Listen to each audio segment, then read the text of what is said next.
You have thousands of thoughts every single day. Some of them are about what you're experiencing right now and in this very moment.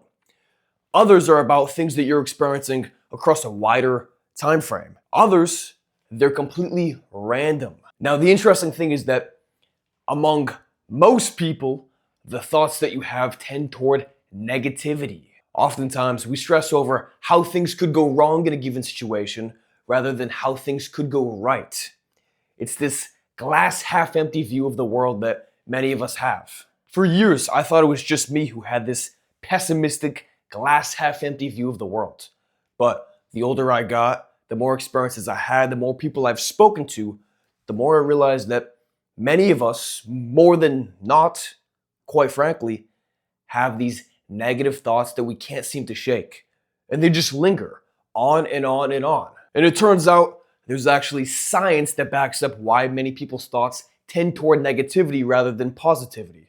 So, in today's video, I want to discuss why your thoughts tend toward negativity. I'll also be discussing how this affects your actions and the game-changing realization that I had to shift the way I perceived my thoughts within the world around me. All right? So, let's get into it. There's this psychological concept called the negativity bias. It's the idea that our minds tend to pay attention to and remember negative information rather than positive or neutral information. And this stems from being a survival mechanism for our ancestors, because back then, their physical survival was at stake way more often than what it is now, all right? And their minds had to be very cognizant of the fact that there are risks all around them, and there are also things that could help them all around them, all right? But in order to preserve their survival, in order to protect them and make them feel more secure, the mind evolved to pay attention more so to those potential negative things, to those potential threats within their environment. Anyways, even to this day, the negativity bias still runs our life. It influences our decision making, our perception, and even our emotional responses to just simple things that we encounter on a daily basis. And for many people, this is why they feel stuck in the same patterns, all right? Because subconsciously, the negativity bias is running their life. So they see things glass half empty. They see potential threats when it could be an opportunity. And this keeps them stuck. This reinforces negative beliefs. This reinforces negative thinking.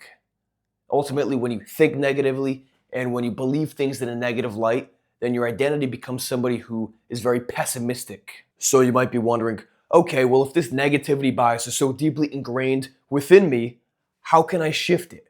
Can I even shift it? Is there even a possible way? And I'm here to say that there is.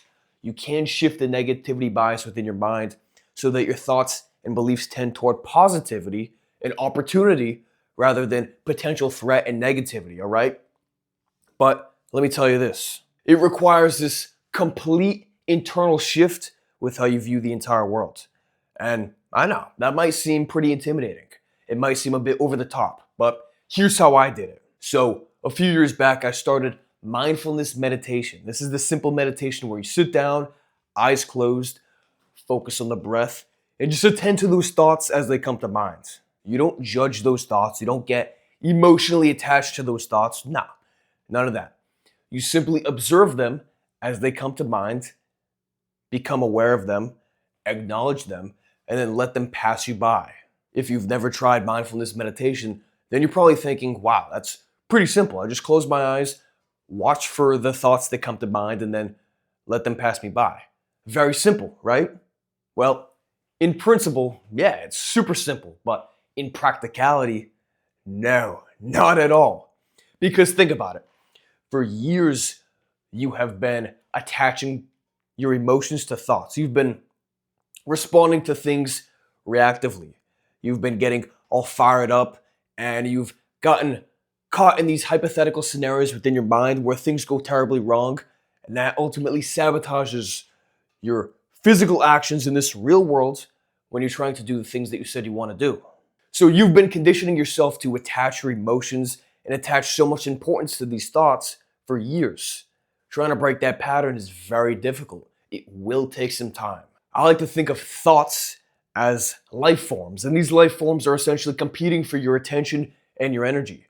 So what they do is they come into your mind, they essentially plant themselves within your consciousness, and they try to take up more space. They take up more space by getting bigger and bigger and bigger, which, as I said, happens when they can get more of your attention and more of your energy. So the more you pay attention to certain thoughts, the more energy you give them. The more energy you give them, the more emotionally you become. And in these situations, those thoughts, or those life forms, if you want to call them that, they get bigger and bigger and bigger. And the bigger they get, the more influence they have over your life. And when I mean life, I mean, your entire life, your decision making, your reactivity, your clear thinking or your unclear thinking. There's this quote, it says, "Where attention goes, energy flows." And in this context, I completely side with that. Because what you attend to, you give energy to. And when you're attending to these thoughts so deeply, so emotionally, then these dictate your beliefs, and your beliefs shape your identity. And as I mentioned before, your identity influences those actions you take on a daily basis. So if you feel yourself being a slave to these negative thoughts, if you feel yourself always paying attention to what could go wrong rather than what could go right, then give mindfulness meditation a try. Every single day, set aside even just 10 minutes. Find a quiet place, close your eyes, take a few deep breaths, attend to the breath, all right? Pay attention to the inhale and the exhale. Naturally, your mind will drift. And these random thoughts that are coming from essentially nowhere will become very big within your awareness. Acknowledge them and then let them pass you by. No need to judge, no need to get emotional. Just become aware. When you can do this consistently, when you can develop the ability to consciously choose what you become emotionally attached to, this completely changes your life. Because in those daily situations when you're about to do something big, something meaningful and impactful within your life, you won't be bombarded with those negative thoughts. Or if you do experience those negative thoughts, you can know that, all right, well, this is a thought, but there's no sense in me paying attention to it. There's no sense in me getting emotional about it.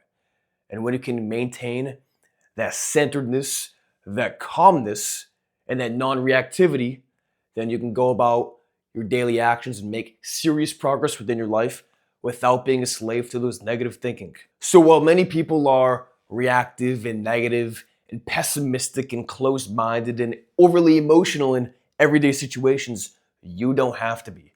But it starts with mindfulness, becoming aware of these thoughts, and knowing that you are not your thoughts. So, I'll end it here. These are my opinions on this. This is what's worked for me, and I believe the same will happen for you too. So, thank you for watching. Speak to you soon.